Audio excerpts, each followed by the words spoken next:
trouvez pas que j'ai l'air genre d'une femme snob qui va au Old Trent Fruit, genre avec mon petit foulard. Allô les Charltonistes, on se retrouve pour un Chit Charlton aujourd'hui et je vais vous parler d'une théorie du complot que vous avez l'air de capoter là-dessus, vous aimez vraiment ça. Il y a vraiment plus d'histoires de disparition que de théories de la conspiration. Ben j'essaie de les espacer pour que vous les appréciez encore plus. Aujourd'hui, je vais vous parler d'une société secrète nommée Skull and Bones Secret Society. C'est vraiment intéressant et ça c'est même pas une histoire inventée, ce sont des faits réels, ok? Restez là.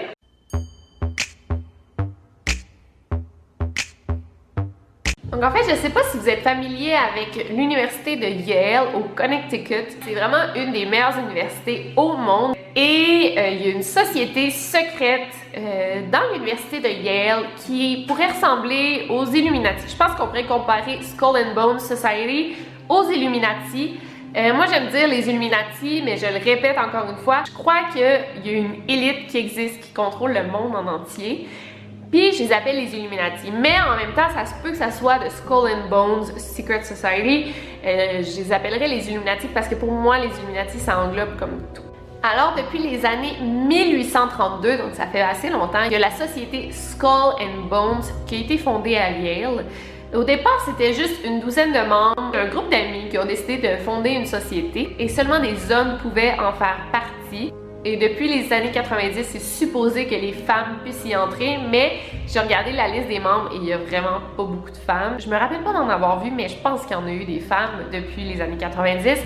Mais c'est vraiment majoritairement des hommes parce que ça fait juste 20 ans que les femmes peuvent y entrer. Il y a des synonymes pour appeler la Skull and Bones Society. Ils disent aussi Chapter 322 ou la fraternité de la mort. Tu sais, la mort, ça peut avoir encore un lien avec Skull. On se rappelle que c'est un crâne humain et Bones, c'est des ossements, des os.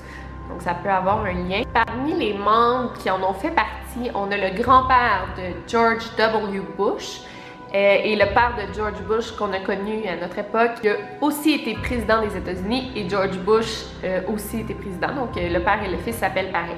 Bon, presque toute la famille Bush en a fait partie. Il y a le fondateur de la compagnie FedEx aussi, qui fait partie de la société. Le fondateur aussi de National Review, un ancien secrétaire d'État nommé John Kerry. Et il y a d'autres financiers et politiciens américains super importants qui en ont fait partie. Sur Wikipédia, la liste des membres du Skull and Bones Society est tellement longue, c'est tous des gens importants. Il y a toute leur profession à côté, des journalistes, des politiciens, des hommes d'affaires. Il y a la famille Rockefeller qui en a fait partie aussi. Okay? C'est vraiment l'élite des États-Unis qui ont étudié à Yale, qui faisait partie de la société. Bon, en tant que tel que tout le monde qui en font partie sont importants ou sont devenus importants, bon, c'est pas si creepy. Ce qui est creepy, c'est tous les rituels ou les initiations pour pouvoir y entrer. Ça n'a jamais été nié, bon, par les membres peut-être, mais il y a des journalistes qui ont réussi à s'infiltrer dans une initiation, donc un nouveau membre. Quand il entre dans la société Skull and Bones, ce qu'il doit faire,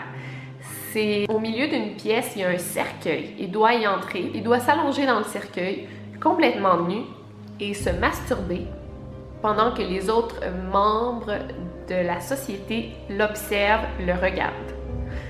Je comprends pas. Les initiations se font habituellement dans des endroits secrets, fermés. Seulement les membres y ont accès. Par exemple, à Yale, il y a un bâtiment à Yale on peut le voir.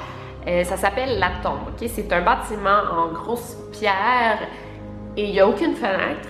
Il y a plusieurs chambres secrètes à l'intérieur. Donc les initiations se font habituellement là ou sur une île privée. Et cette île-là est appelée l'île Deer. Et elle est sur le fleuve Saint-Laurent. En fait, ça m'a surpris, à la frontière du Canada et des États-Unis. Et ça appartenait ou ça appartient à un des anciens membres, cette île-là. Et seulement les membres du Secret Society peuvent y accéder. Et en fait, pendant la cérémonie des initiations, il y a comme des rituels vraiment étranges. Il y a un journaliste qui a réussi à s'infiltrer. Il a filmé la cérémonie. On voit pas grand-chose, mais écoutez ça. Ce qu'on entend, on entend des cris. C'est vraiment, vraiment creepy. On dirait une secte, là.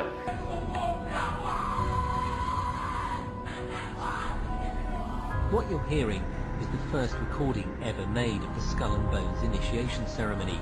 It has never been broadcast before.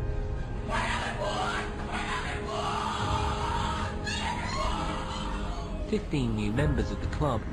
Et en fait, chaque rituel qui sont performés, aucun des membres ne peuvent parler. En fait, ils font un pacte du silence en entrant dans le club ou dans la société. Et j'imagine que c'est pour ça qu'ils font un acte aussi privé que de se masturber devant les autres membres.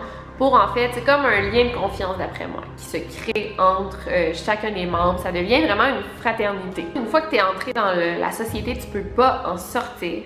Et quand tu entres, tu dois jurer obéissance aux anciens membres et tu dois jurer d'aider à implanter le New World Order. Donc le New World Order, on en avait parlé dans ma vidéo sur les Illuminati, même que le père de George Bush, qui était aussi George Bush, en parle dans une vidéo. Have before us the opportunity to forge for ourselves and for future generations a new world order, a world where the rule of law, not the law of the jungle, governs the conduct of nations.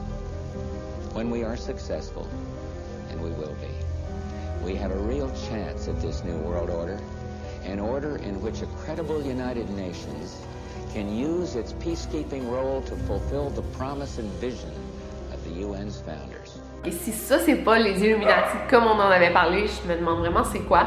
Selon les règles, la société Skull and Bones, ça vient avant toute obligation.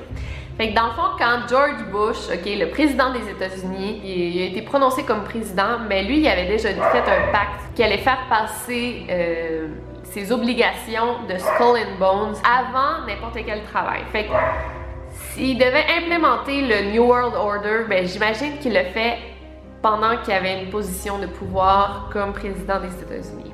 Je ne sais pas si vous me suivez. Puis je ne sais pas si vous comprenez ce que ça implique en fait. Pour lui, ses obligations envers le Skull and Bones Society, les décisions qu'il prenait avec eux, allait bien au-delà de ses décisions en tant que président américain. Pour lui, sa société secrète, c'était prioritaire à son pays. Et en fait, on dit que le but du Skull and Bones Society, c'est de dominer le monde, carrément. Chaque membre qui entre sous ses parents, ses grands-parents, ses arrière-grands-parents en avait déjà fait partie, ou ce sont des gens très importants. Et en y entrant, en fait, le Skull and Bones Society ont comme obligation, ou ont comme devoir de placer chaque membre dans une position importante, soit en politique, soit en journalisme, soit à la télévision. Donc, chaque membre devient quelqu'un de très important dans les décisions au niveau du pouvoir. Et en fait, si on calcule qu'il y a environ 15 nouveaux membres par année, ça voudrait dire qu'il y a eu environ 800-900 membres vivants à l'heure qu'il est.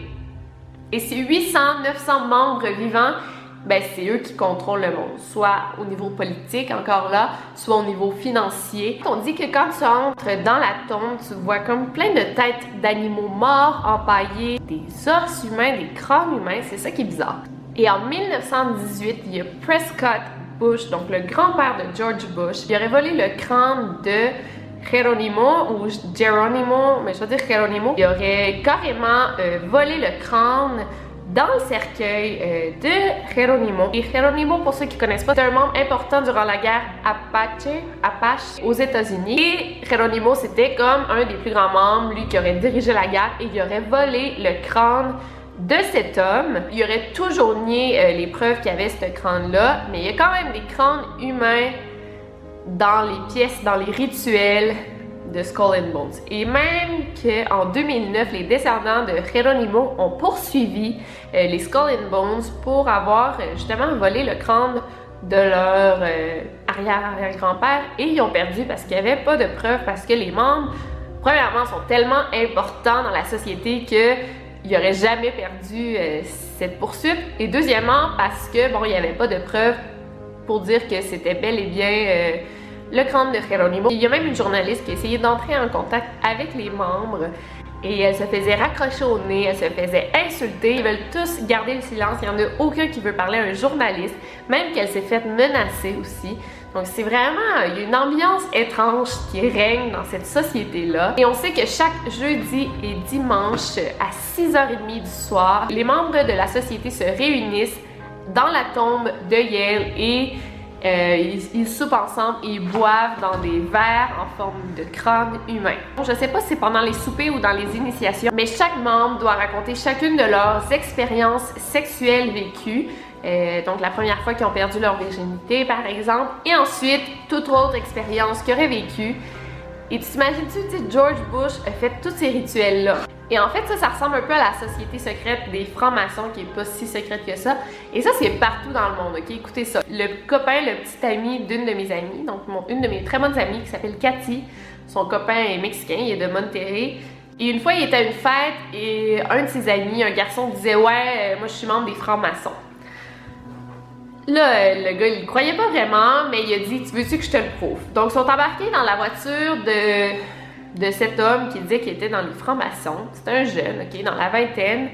Et il avait pas vraiment une belle voiture, tu sais, c'était une vieille voiture. Il dit « Ouais, tu sais, s'il était dans les francs-maçons, je pense qu'il y aurait plus d'argent que ça. » Il a dit « Non, mais je vais te prouver pourquoi je te dis que je suis dans les francs-maçons. » Et là, il a accéléré sur l'autoroute, ok, genre à 220 km/h, je sais pas. Et il y avait une police en arrière, il s'est arrêté, il est sorti de la voiture, il a dit 2-3 mots au policier, il est rentré, il a dit c'est bon, on peut y aller. Je sais pas si ça vous intéresse d'entendre parler de d'autres sociétés comme ça, secrètes, entre guillemets. Il y a une autre société qui s'appelle Bohemian Club ou Bohemian Society, je sais pas. Encore d'autres gens super importants. Si ça vous intéresse, laissez-moi un thumbs up pour que je puisse savoir si vous aimez ce genre de vidéos. Et sinon, on se retrouve lundi prochain pour un nouveau Fridays. Over and out.